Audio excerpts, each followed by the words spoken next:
We are live. I am Karen Ray. This is Fave Lifestyles. Welcome, ladies, to our Fave Life show of women who inspire. And today I have Cindy Gunraj with us. And Cindy, hi, Cindy, how's it going? Oh, it's great, great. The sun is shining here and Friday, so I'll take it. And you are coming from the East Coast, is that right? That's right, that's right. So it's about 12 o'clock here. Okay, so ladies, let us know where you are coming from. I know we have women all across the U.S. who come and visit us at Fave Lifestyles. And I wanted to just introduce Cindy a little bit to everyone. Cindy is an author of a #1 best-selling book, Winning Your Parents' Approval for Divorce, 7 Practices to Leave Your Marriage with Their Blessing. And the founder of StillnessBlooms. She's recently released her newest book, Listen to Yourself, which became a #1 international best-selling book on Amazon. Congratulations. There it is. Thank you. Oh, I love the picture on it too. That is so wonderful. Yeah, that's my Peruvian hat and wrap. I had taken a hero's journey to Peru, but we'll get into that. Okay, make sure we talk about that too. And so you are also a certified divorce coach, ICF trained coach, a life coach, a professional speaker who has spoken at HP Women's Impact Network, UNICEF, and United Nations. You love hiking, dancing, spending time with your puppy Joy and your partner David. Cindy, so good to have you here. And my goodness, we have a lot of things to talk about.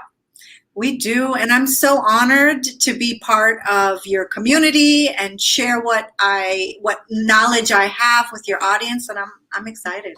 Yes. So let's start out a little bit about you and your story. So what kind of brought you to, first of all, to be a life coach, to write several books that have now been #1 on Amazon? So tell us a little bit about your story. You know, I don't think anyone sets out to be a life coach. I feel, at least in my case, life knocked me up a couple times, and I went through a high conflict divorce in New York, and I was leaving a toxic relationship, and I came up against cultural issues. I came from a very strict background. My mom, my parents are from the Caribbean. They're both. My dad is Christian. My mom is Hindu, and there was such a richness in our culture. And my dad is one of 13 children. My mom is one of 12 children. So you're talking about a lot of traditions, rules, spoken, unspoken, beautiful, cultural festivities and such. And I found, when I was leaving my marriage, Karen, divorce was such a stigma. And it was really frowned upon, and folks, they really looked down upon it. So when I was leaving my marriage, I came up against those cultural stigmas, and really faced some tough stuff. Was looked at the woman that is being left. It looked like I was a failure. I was a disappointment. And just some hard things when you're already going through a hard transition. Yes. So what did you do at that point to get through some of those things? Yeah, I got to tell you, I had to really step out into a territory of getting to know this new woman that was forming. This new woman, had to really leave her cultural limitations and start to create new kinds of thinking and values for her own self. I grew up around women, Karen, that didn't really travel alone, didn't really live alone, didn't really eat meals by themselves. A lot of them didn't really manage all the finances or really knew about, the finances. So very traditional role set. So I really had to break those perceptions for myself and start to see what else was out there. So I really took time for myself, through, hiking in the woods, through self-reflection, yoga, journaling, working with a therapist, starting to find women who were living and seeing themselves already the way I would like to see myself. Oh, Yeah, it was a journey. Wow. And, I think there's so many women who are on some type of journey, whether it be divorce or just discovering who they are, their new identity, or what it is they want. So I think that they will find your message and your books helpful as well to help them through those journeys. And so you have two new books out, or one new book out. So and then we're going to talk about today, our topic is about border bullies, which I had to ask you, what is a border bully? So does our topic, does that have anything to do with your new book at all that you have come? Yes. It's from my new book, Listen to Yourself. And it's actually called The Listen to Yourself, The Brown Girl's Guide to Trusting Your Intuition. Yeah, it's backwards, isn't it? Yeah, I know. I'm like trying to... And it really became apparent to me that a lot of my success in life was learning how to listen to myself. Oh. And myself encompasses my intuition, my inner knowing, my gut, my sixth sense, that connection you have to, some people call it universe, God, Buddha, whatever it is to you. You could put whatever label you'd like. But the point is that inner knowing of what is right for you in that moment. So I really attribute a lot of my success and my work to walking the walk of my intuition. Excellent. So tell us, what is a border bully? Mm-hmm. So I gotta tell you. So yeah, it's a border bully is it could be one person, a group of people, an institution, a social circle, but it's folks that basically stop you from listening to that intuitive voice. Mm. And how many women out there, how many women are people pleasers? So you're always listening to that incoming voices and stuff. So how do you start to listen to that intuition, start that process of finding out, and trusting that intuition and that voice within? Yeah, it's interesting because I love what you just said, that a lot of women will resonate with this, because I feel as women, I experience this especially in my culture. We're sort of trained up to look for outside authority, for answers. I notice the women would look to their partners for decisions on finances, or what the partner said goes, or they looked to their church, temple, what have you, for that direction. And if it's written in a book, then that must be it, and all that stuff can be beautiful and probably served for a time to support the system. But I find that if we keep looking for outside guidance, if you will, through the church, through through your parents, through your partner, then we don't actually get to exercise that intuitive muscle within us. That's interesting. So how do you feel that border bullies block our intuition? Kind of that, just recognizing that, I guess. Yeah, so what ends up happening is if we are raised like that, right? If we're raised to, okay, I don't know who I'm supposed to marry, or should I stay in this marriage, or is this marriage for me? Let me go talk to my mom about it, or the this institution about it, or what have you. Instead of, they may give you advice that may work for them, it may be their agenda, or they may be working from, for example, when I was going through my divorce, Karen, I seeked answers from my elders. What should I do? And what I got was, you should stay in your marriage, stick it out. It's okay if it's okay if your partner's taking care of things financially. That's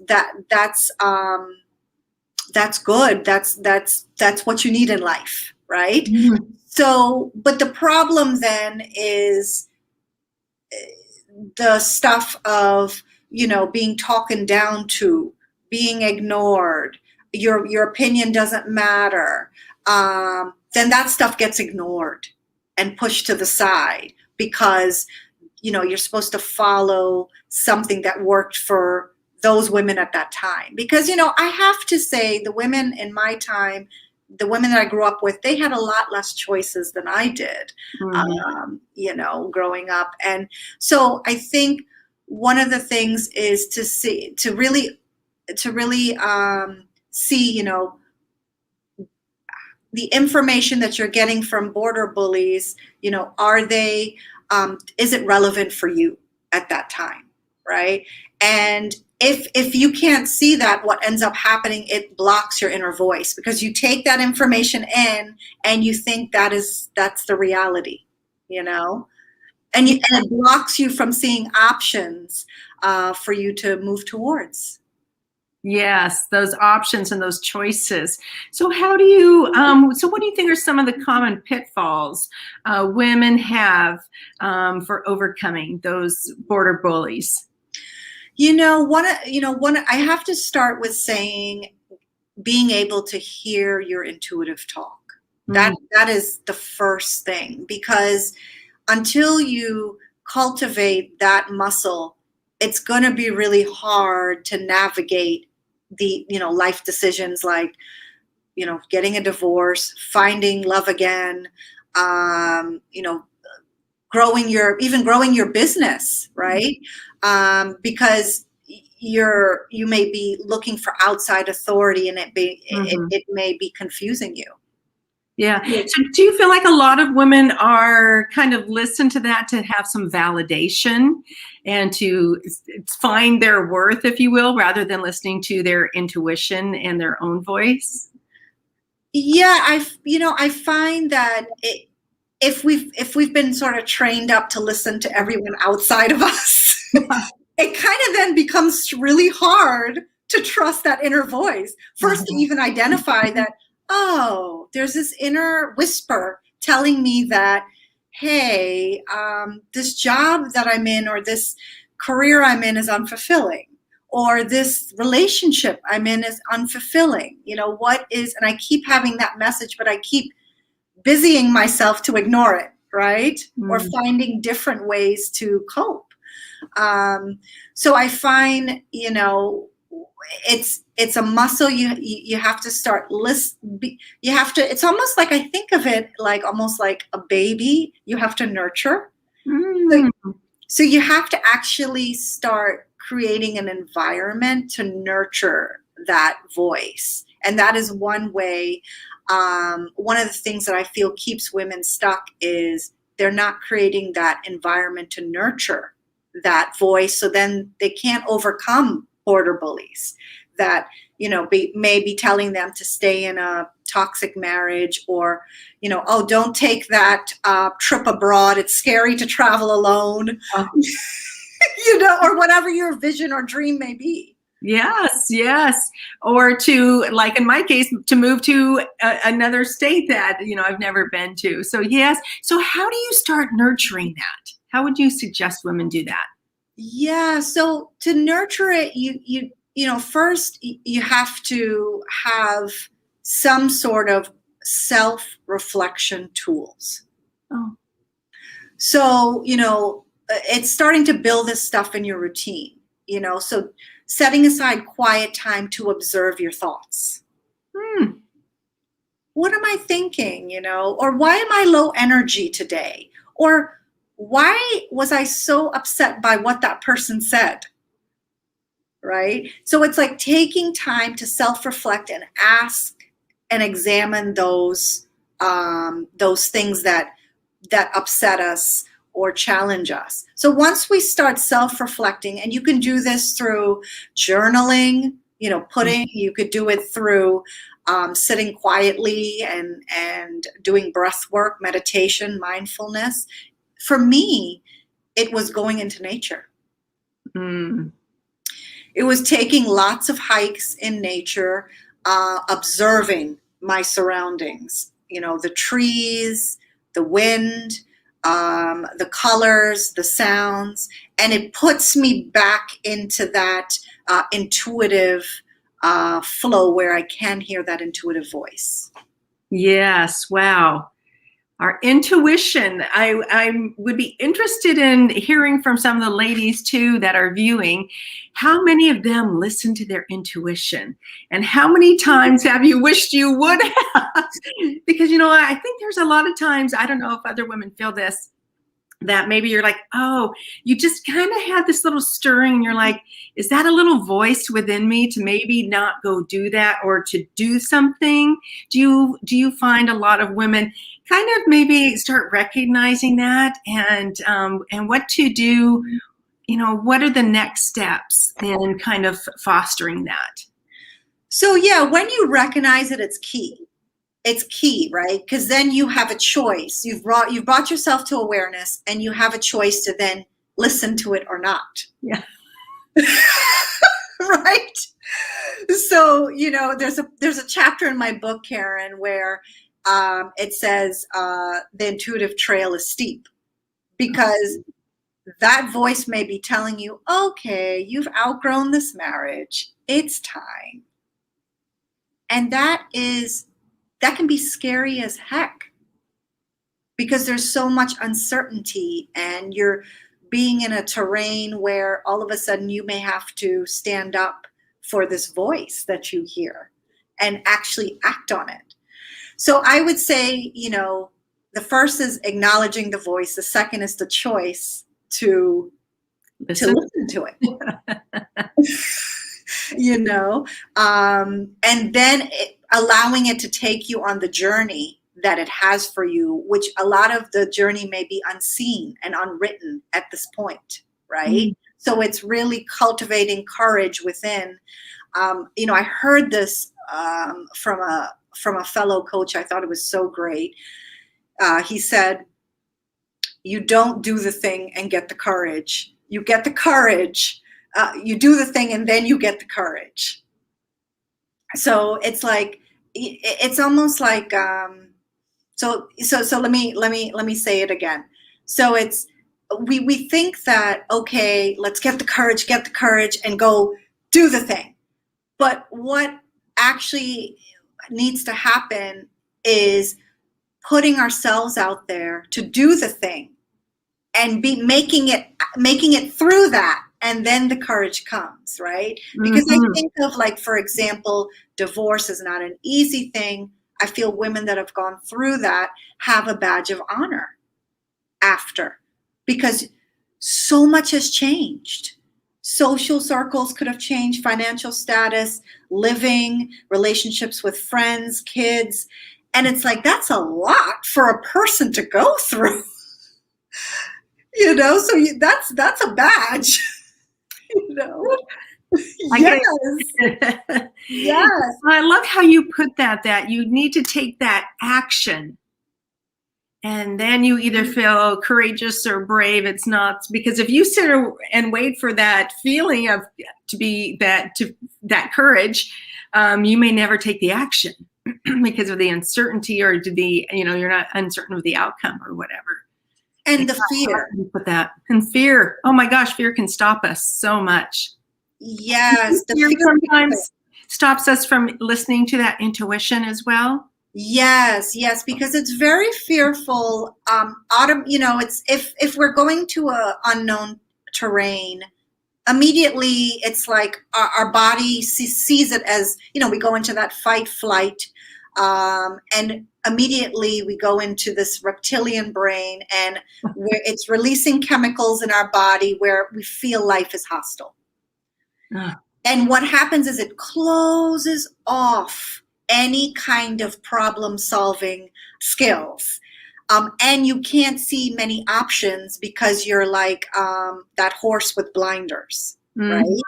So it's almost like you're squeezing all the possibility of your life when really you need to be surrendering and opening to what could be, right? Wow.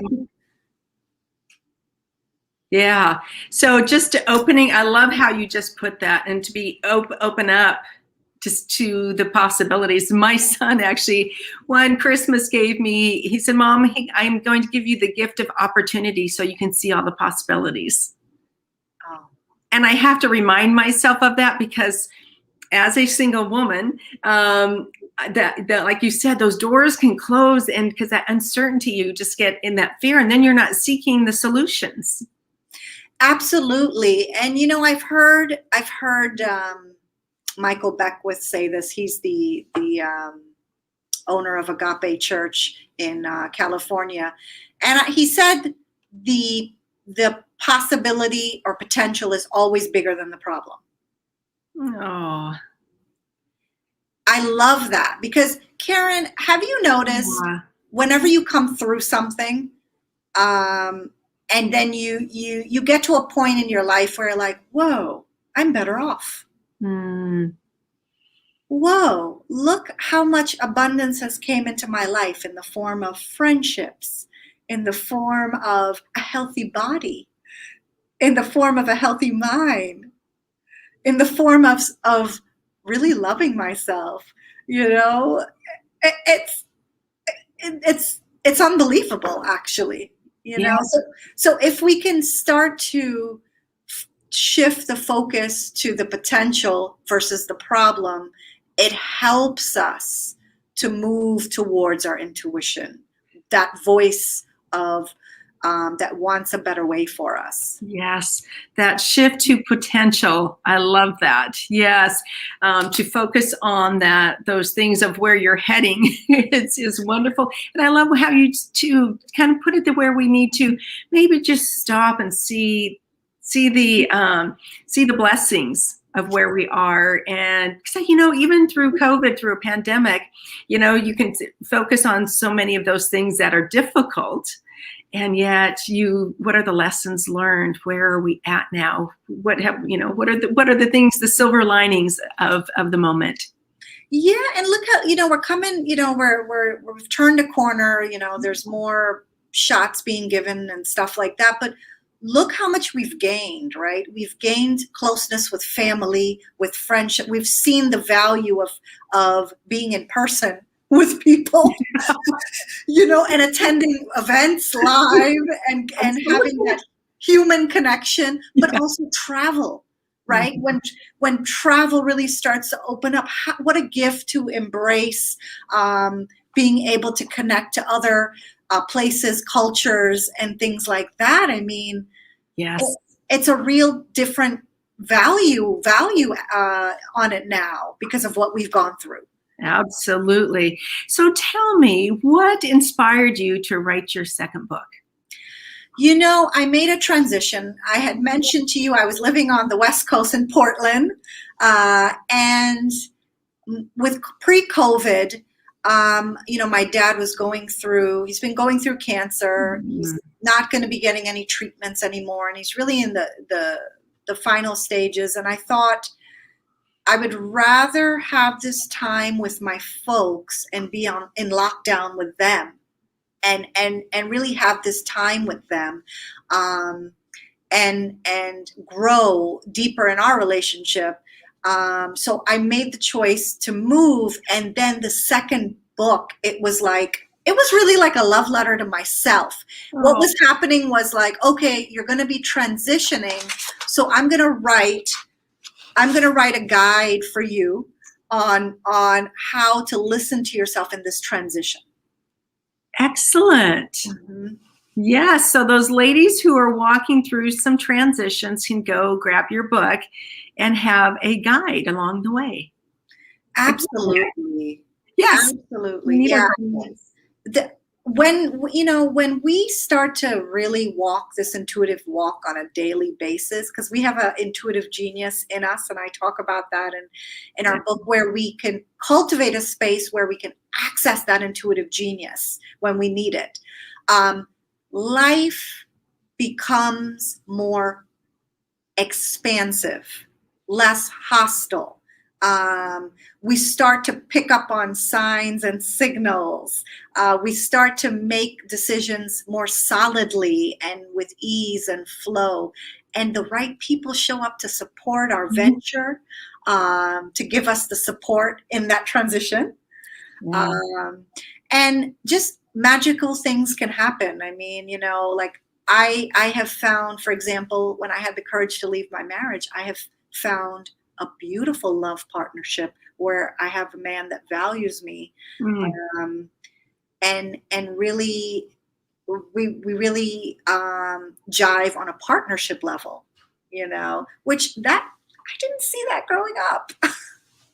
Yeah, some new blessings in your life. That is so wonderful. And I'm so excited to pick up your book and to be able to have that guide through, because I, throughout life, we go through different transitions, and just to have somebody like you to kind of be there with us, supporting us, whether through your book or through your coaching, is really special. So Cindy, we can wrap up. So what are the parting words you would like to leave with the ladies, and how can they connect with you? So I want to leave with, you always have the answer within you. And that answer can be, let me get quiet, let me get still. And then the intuitive voice may say, hey, reach out to Karen. That's your next step in this venture. Or, hey, go to that farmer's market and go get some fresh fruits. You need to take care of yourself. And then you go to that farmer's market and you run into an old friend. But the point is listening to that right next step that comes from within. Wow. Excellent. So we will just, I think sometimes we get so busy that we don't take that moment to just be still and listen. So that is a great suggestion, just to listen to that intuition within. And so how can people connect with you? So folks can connect with me through Facebook. I'm in the group. Yeah. They can DM me. I have a website called StillnessBlooms.com, and I can share that with you. And anyone that wants a copy of my book, they can DM me directly, and then I can send them that copy of my book. Great. And I just want to encourage the women, if you have a question for Cindy, please reach out. Like she said, reach out to her DM or put a comment. She will be there to answer any of your questions. And that's what I love about Fave Lifestyles, is that we have access to the women who can help guide us in life and be there and support us and cheer us on. And so Cindy, thank you so much for coming and joining us today. What a delight to have you here with us. And all the best on your book. That's just so exciting. Congratulations. That is so incredible to write 2 books. Thank you so much. And what's more incredible is I get to share this knowledge with women and help them avoid pitfalls and make their transitions easier. So that is what I'm truly excited about. Yes. I'm with you, and I'm glad you're here to help guide us. So ladies, thank you for joining us at Fave Lifestyles. On Fridays, we are bringing women to you who are our inspiration, who inspire us in life, and to help guide us. So we will see you next Friday. Thanks. Bye-bye.